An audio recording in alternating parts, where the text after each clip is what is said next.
Welcome into the latest edition of Betting Weekly Fast Break, beginning our third week ever as we are a new show here on the Bet Rivers Network. We also launched Betting Weekly Hardball. That's at 2 p.m. Eastern, 11 a.m. Pacific. Adam the Bull and I just did that an hour ago. And now I'm alongside Albert Nguyen, analytics capper. You might know him as Fun Weekend of Hoops. We had a game 7 yesterday, off day today, but we have plenty to discuss in the NBA playoffs with 4 teams remaining. We're also going to touch on the WNBA, Albert. Yeah, I'm super excited. I only had one play over the weekend for the W. It was Caitlin Clark over 9.5 assists. And the fact that she was going for that triple-double made it a perfect ending for me. So that was a great way to start the season. And then, yeah, the final 4 teams in the NBA. I'm excited to get your thoughts when it comes to Thunder, T-Wolves, and also the Pacers, Knicks. Let's get going. Pretty wide open postseason. Now, the Thunder, obviously the favorites. They were the favorites coming in, but the other team, especially the Eastern Conference, not exactly what many projected and predicted. But here we are, Knicks, Pacers, the 2 60-win teams in the East that were the 1 and the 2 seeds did not even get to the conference finals. And that's why we had this unlikely matchup. So we'll break down that series price and some other futures as well as the Western Conference. And you mentioned Caitlin Clark. That was my biggest play of the weekend. I gave it out on Friday as well. And also had the Fever -7, closed like 8.5 or something ridiculous. And it was a bloodbath. And we know the hoopla with the flagrant foul. But nonetheless, everyone's heating up on this Betting Weekly umbrella. The Nigel and the crew on Betting Weekly EPL.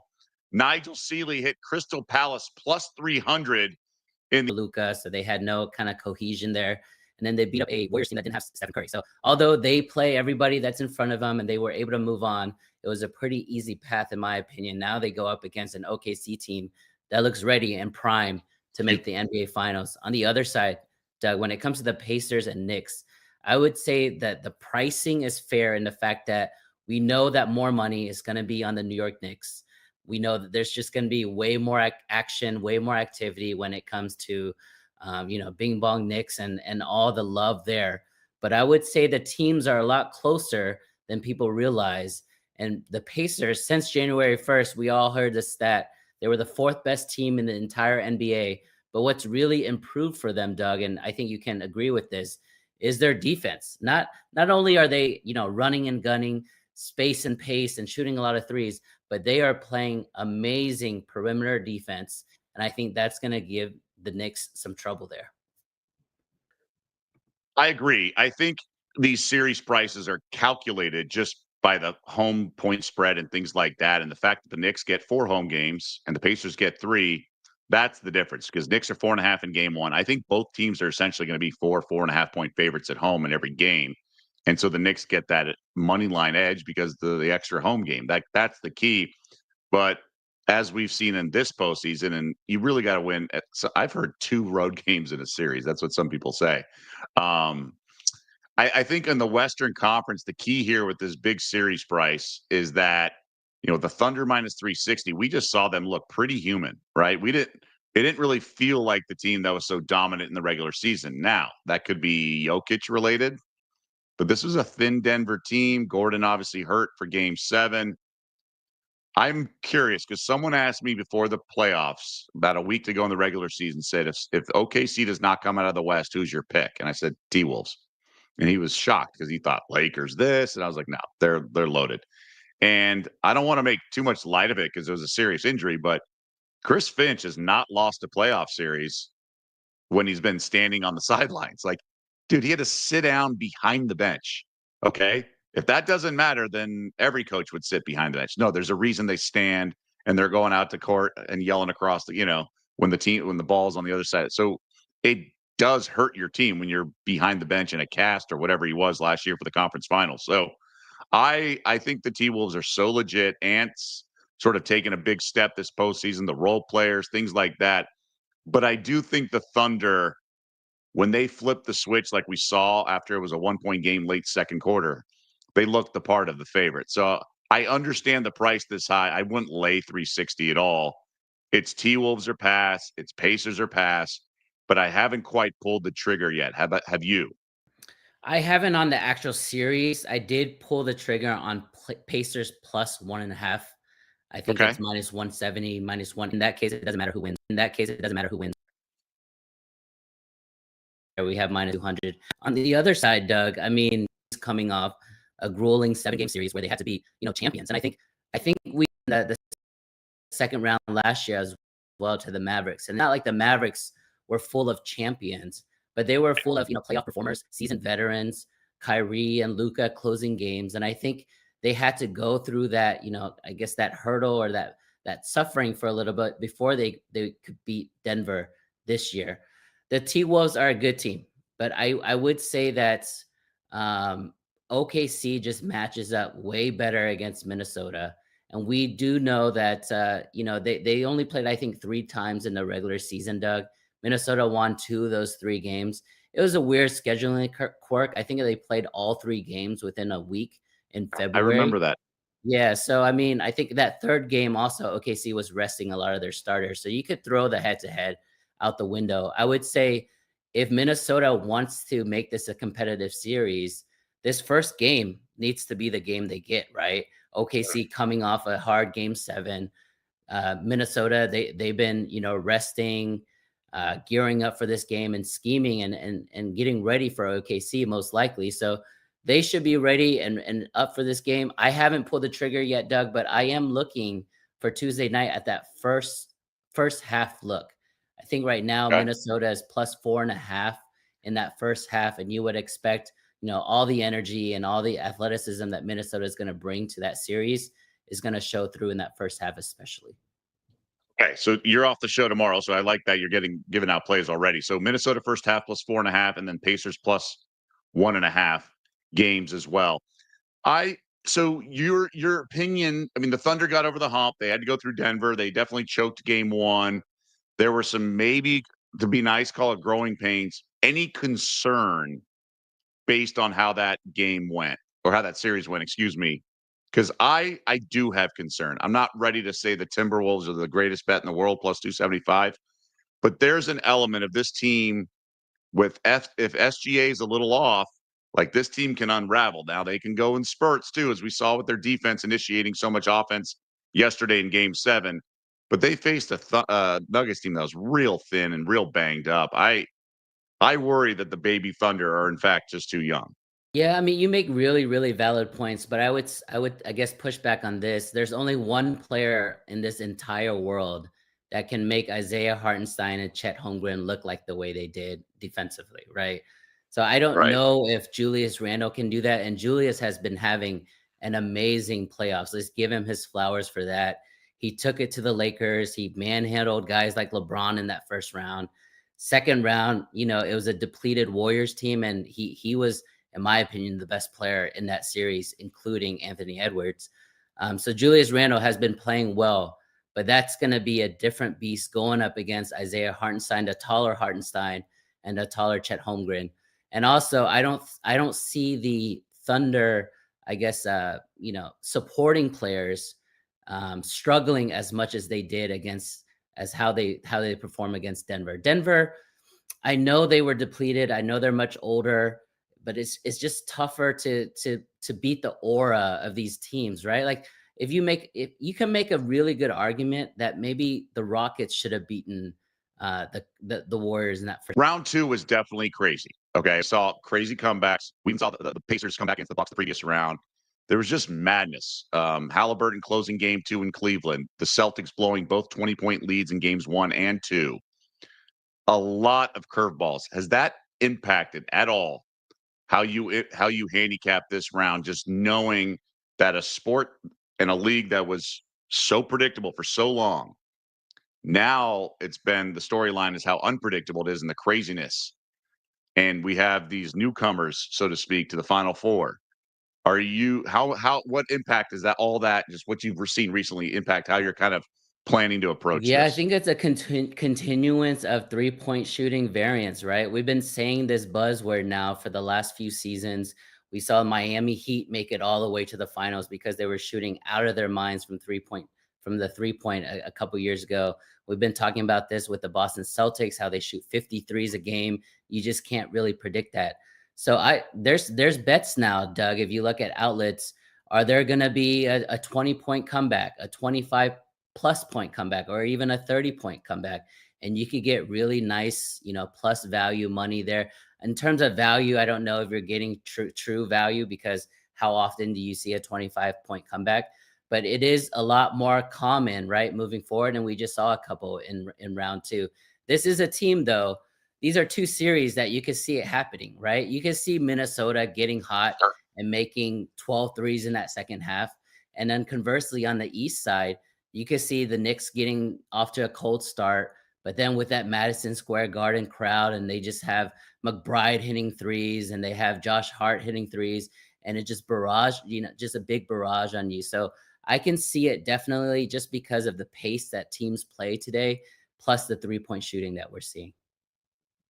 What about these markets that have been great from a game-to-game situation? We want you to get involved in the conversation, and I'm bringing this up because Adam Osimo chimed in about leading scorer besides Halliburton or JB, instead of, Jalen Brunson. So like Cat plus 600, he had 40 points in their last game against the Pacers in February. Both teams spread out the points. So it's just something to keep in mind, because we've seen guys, I liked Tatum last round, right? Well, obviously he gets hurt and he was having that huge game. He was closing the gap with Brunson, but he had obviously laid some eggs early in the series. So I am definitely open to a guy like Randall leading that series in scoring, or a Cat. Like, I think those guys can go off. Now, the one-off games, obviously smaller sample size than an entire series, so you can definitely hit those. To lead an entire series gives me a little pause, but Randall has the ball in his hand a lot, and Cat can pull from anywhere, and he was kind of a cold 3-point shooter last round, but that can certainly turn around. Yeah, and we just saw a big man, dominate the OKC front court, because can get his numbers.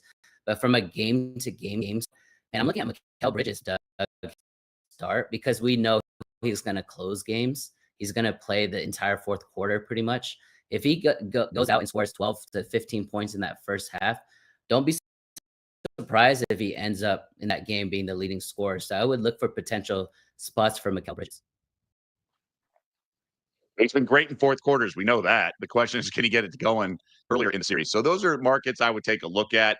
Again, these are small tenth of a unit kind of things, but it is worth sort of considering that. I really like doing it from game to game, because it's just the more bullets you have, you're going to get one of those to come through. Like Josh Hart in game 2 against the Celtics was 100-1, and I think that game 2 was the one he did it. So something to keep in mind. We had Chris Massaro, professional bettor, a week ago or so, saying, "Hey, aren't we going to get the Rudy Gobert 2020 game like we got at some point in the Lakers series? Maybe Gobert goes off and he's your leading scorer." I think that was like 300-1 or something along those lines. Hey, just a reminder to head over to the House Specials tab on the Bet Rivers app to check out the latest boosted series bets for the Eastern and Western Conference Finals. And you should also join the newsletter. I told you about how Nigel and Simon were awesome last weekend with their respective plays. The bettingweeklystudios.com. Go there for weekly betting tips and to get the entire newsletter. So you mentioned Minnesota first half plus 4.5 in game 1 tomorrow.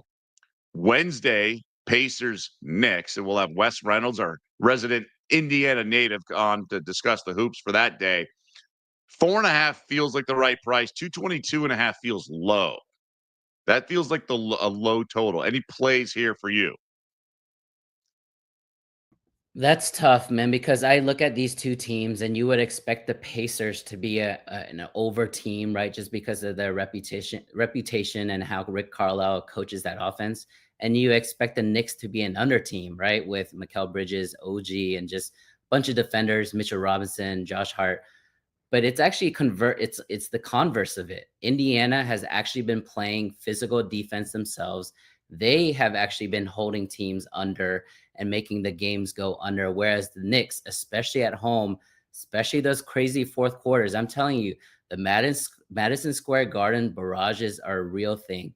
When they score 6, 8, 10 points in a row, the other team is shook. They don't know what to do. That includes the defending champs in Boston Celtics. So I don't know if I can touch the total. It's going to be one of those where if it goes low in that first quarter, I might go the opposite for the game or vice versa. But I'm gonna stay away from the totals, Doug, just because I'm not a big totals guy myself. But I do expect the Knicks to cover that 4.5, to be honest, in game one. Why is that? You think they're just the crowd, everything? I think game one is when the Knicks are gonna just throw their big punch, and I don't know if the Pacers can do it again in another series, right? They did it against the Cavs. They stole that first game. Somehow they stole game two with a game-winning three with Tyrese Halliburton. I don't know if they can do it again. If they can, man, if the Pacers win game one, Doug, I'm gonna go on record and just Really like with the guys. I think they tell the team believe in that. And so there's a lot to like with the Pacers, but the Knicks have been pretty solid, man. They go two off the bench with Mitchell, Mitchell Robinson, when he's not being fouled out, and McBride. So and their starting lineup's pretty darn solid. Doug, I do So have a I'm question. not ready to count I them do have out. a question for Yeah, you, go ahead. Doug. I mean, I know the teams are slightly different, and I know it's a year now, and there were injuries last year. But do you believe in revenge angles and things like that? Because these two teams did just meet a year ago in the playoffs. Yeah, I mean, there's tension. There's for sure tension here between these two teams, and they're talking smack in a healthy way, like the rivalry. And I don't know if these guys care about like Reggie Miller back in the day and all of the we had the anniversary a week ago or so, but I don't think that's part of it. I think the recent playoff history and then the regular season meetings matter so much.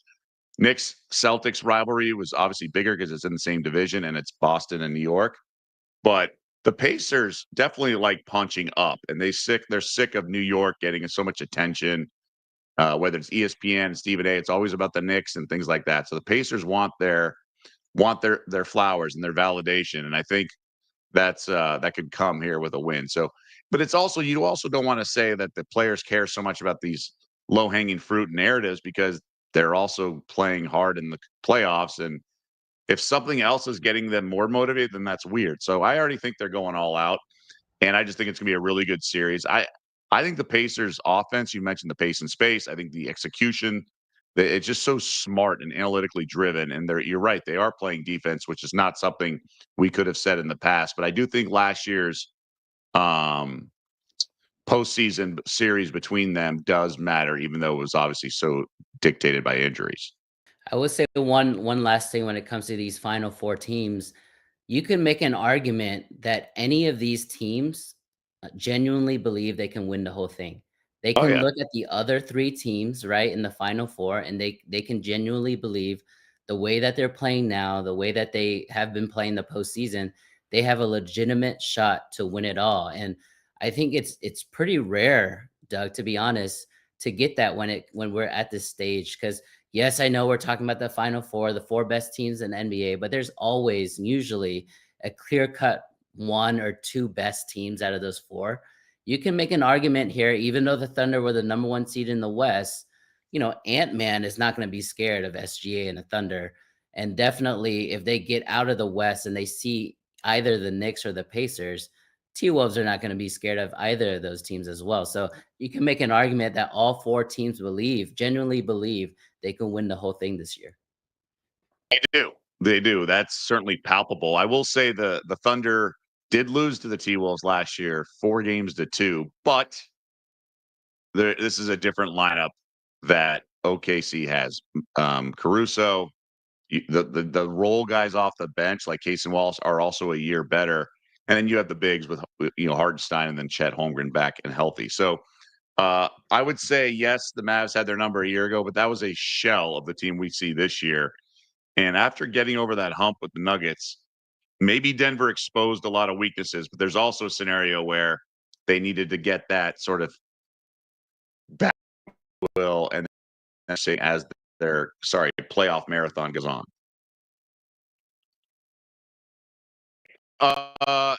We also want to tell you about the action with the bet pack, which can be an off day in the NBA, but it gets going tomorrow. So you're on the first half for Minnesota. You're also on. We had some plays that hit. I had a full unit play on a Caitlin Clark prop, and then a half unit play on the Fever -7 because that's my usual play, and both got there. We have one. Well, let's first talk about the opening weekend. What are your biggest takeaways Yeah, here? we recorded, at the end of last week, and we talked about we both loved the W. We were both really excited for this season, and we talked about a clear delineation between the elite teams and the teams that are not so good, right? And I think it became even more clear after this weekend. We already knew, but I think just watching it, live on the screen, it just made it more apparent. But I do think we might have underrated one team. There's no championship or, finals hangover with this team. Minnesota is really good, and Collins looks like she is like actively going for that MVP. So I wanted to mention Minnesota. A couple of other things here. I think New York adding Cloud is amazing just because with Sabrina and Brianna Stewart, they're more of, they're very skill players, if you will. And then you add Cloud, not that she doesn't have skill, but she brings just this sense of toughness and grittiness and defensive effort that I love for that team. It's almost like the perfect fit. So Cloud Yeah, added she's an for, upgrade from Vandersloot oh last yeah, year. big time, big time. And then the other thing I wanted to mention, you being in Vegas over there, but I know they have a ton of talent and they still have the best player in the world in Asia Wilson, but watching that game, it just seemed like their offense was a little too predictable. We know who's going to do what. I don't know if Jackie Young is going to be able to make 10 threes every game just to keep them in it. I'm a little worried about the Aces. What do you think? I am too, but they also played the defending champs on the Mm. road. Okay. And the Aces definitely lack depth. They lost some of their depth. I think Becky Hammond will figure it out. She'll bring along some people. I think the Aces will be fine. I think Jackie Young's obviously their second best player. She's great. Um, you know, Asia's the best player in the league, I think, still. I mean, maybe Caitlin Clark, but I would say just be careful of the opponents. Like Minnesota played. Now, granted, they were road games, but at Dallas and then at LA, those are teams they should wax, and then their offense pulls away in the second half. But Caleb McBride did not play. That's significant. That says something. But you're right. Nafisa Collier is totally an MVP candidate, and I just we'll learn a lot more about these teams as everything goes on. But I do agree that there's been some sort of delineation as well. But I will say my prediction of the Mystics not being good could be derailed. They're 2-0 to start. Their next game's against the Golden State Valkyries, so it's not exactly murder's row of opponents. But this Mystics team plays hard. They have some nice pieces. Their coach, Sidney Johnson, his odds for Coach of the Year went from 60 to 16. So there were some huge prices. It even went to 40 yesterday, 25. And I was looking to get a piece and it escaped me. So if the Mystics get to the playoffs with a win total of 15.5 coming into the year, that would be a huge accomplishment. And they could, right? Especially if Atlanta's down this year, then there'd be two spots kind of unclaimed. But what about tonight's game? Seattle Storm visit the Dallas Wings. Of course, Dallas has the number one overall pick, Paige Bueckers. This line was around 2.5 yesterday, got bet up to 3.5, 63.5. So I guess the question is, we saw the Storm lay an egg against Phoenix. Now, Phoenix is good, and they have an innovative offense, and they're feast or famine, especially with Enrique.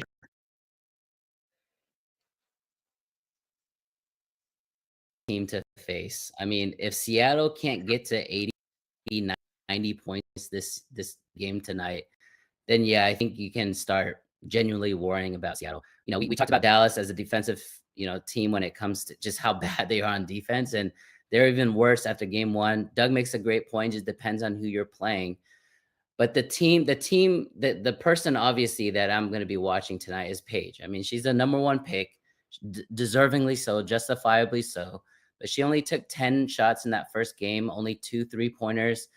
For a team like the Dallas Wings, who are definitely in transition, one of the worst teams in the NBA, she just needs to get shots up. And I liken this to the Kevin Durant rookie year. And I put that in our notes because you remember PJ Carlissimo, he had KD as a two guard, sometimes as a point guard, but he was shooting 30, 35 shots a game. He was getting every single rep off the dribble, off the curl, any type of, clutch situation. They were drawing the play up for Kevin Durant. I think the Dallas Wings just have to do that. It has to be a long-term play when it comes to Can they Paige. with Enrique? Like, I would trade Enrique just because I think she's going to stunt the development of Paige Bueckers. I think it's because Paige is, look, she's a rookie. She's going to defer to someone who's been around and a score, one of the top scorers and multiple All Star. Like Paige not just going to come out and gun because Enrique thinks their best chance to win is with her shooting. So I blame the coach. But it's one of those where it's just them two. So even if Enrique is getting up 15 to 20 shots, Paige also needs to be doing the same. And again, it's just been one game, but I want to see a little more assertiveness. That's the word that I want to see from Paige tonight. Is yes, you're gonna have to be a little passive when it comes to looking at the when you're in the half court with Enrique. But when it's, a 2-on-2 mini break or a fast break and it's just you and the defender, I want you to take it all the way and play like your UConn Page. And I think we're going to see that more. We're going to see more aggression as the season goes on. Hopefully it starts tonight.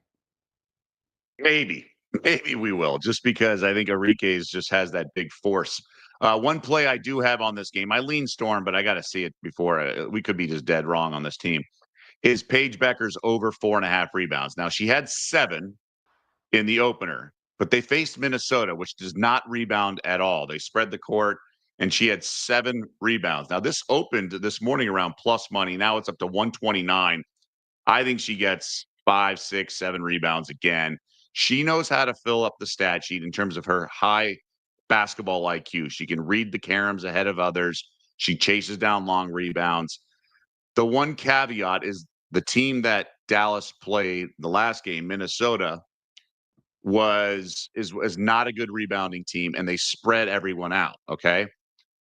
However, Tierra McCowan, who's 6'7" for Dallas, did not start. She only played 5 minutes at the end. Okay. And she was a starter last year. So really strange. I think she's going to play more tonight because Seattle has a more traditional front line. So that's the case. So therefore, I think some rebounds might be harder to get for Paige, but she's going to be Offenses, they don't really share the ball, and you're on over assist for a Dallas Wings player. You're hoping for someone to get really hot, and that just doesn't happen on the Dallas team. I mean, Paige has 3.5. So if she keeps the ball a little longer, finds Enrique, and Enrique can always get hot too, right? Like she can make these high volume shots, but Paige can find the problem is they just had no interior presence. So if they get it to McCowan, if she plays a lot, assuming she plays a lot, I just don't know if she's on the way out with this new coach and everything going on. So I do worry that I just the reason I picked them not to make the playoffs and I liked the minus 120. It's just I just feel it's a full like tear down, if you will. Like I just don't know if they can replace on the fly like maybe Indiana did because their core is just not as good. And I would flip Enrique. I would really try to just build around Paige.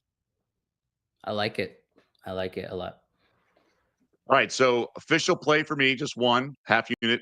Paige over 4.5 rebounds. Paige Bueckers, that is, of course, minus 129 at Bet Rivers. So certainly the juice adjusted from plus money this morning. And just another reminder to sign up for the newsletter, bettingweeklystudios.com for weekly betting tips and the entire newsletter and the house specials. Just head over to that tab, house specials tab on the Bet Rivers app to check out the latest boosted series bets for the Eastern and Western Conference Finals. So any other totals? I know you said you're not big on any game one plays. Anything else standing out before we say goodbye here?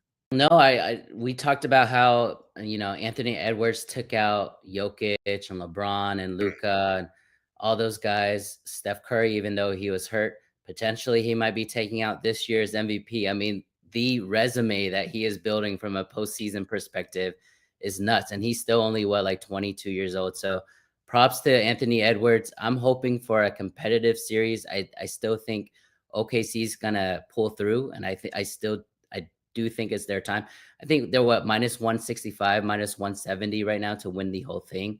I actually still think there's value in that just because they are the best, most deepest, most versatile team out of the 4 remaining. So, yeah, I'm just excited to watch all the games.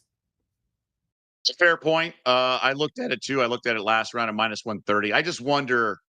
I mean, there's a lot of people talking during Game 5, that epic game between the Nuggets and Thunder, that said, "Oh, the NBA title may have just been decided." Maybe it is as simple as Thunder got through Denver, and now now they can take care, they can cruise from here. We'll see. I mean, there's a lot of basketball to be played. There's still 8 more wins to go for all 4 teams remaining, but OKC certainly looks like they're in a golden position, all things considered, and did survive Jokic in that championship medal of the supporting cast, but really the other kind of stars around Jokic. So that's going to do it for this edition of Betting Weekly Fast Break. Again, brand new show, Monday through Friday, 3 p.m. Eastern, noon Pacific, as is Betting Weekly Hardball, 2 p.m. Eastern, 11 a.m. Pacific. Albert, I know you're going to be on that show at the end of the week on Friday. You'll be back here on Fast Break on Thursday, so we're looking forward to those appearances across the board.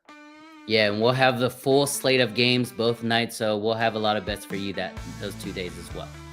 Yeah, both series will be underway, and tomorrow on this show will be pro bettor Chris Massero, who's probably recovered from the Celtics unraveling, but he's got some OKC futures, so we'll see. We'll take his temperature on that and go from there. And like I said, Wes Reynolds will join us on Wednesday for Knicks, Pacers, and the W as well. So that's going to do it for this edition of Betting Weekly Fast Break. Again, every single weekday, 3 p.m. Eastern, noon Pacific. We also have Betting Weekly Hardball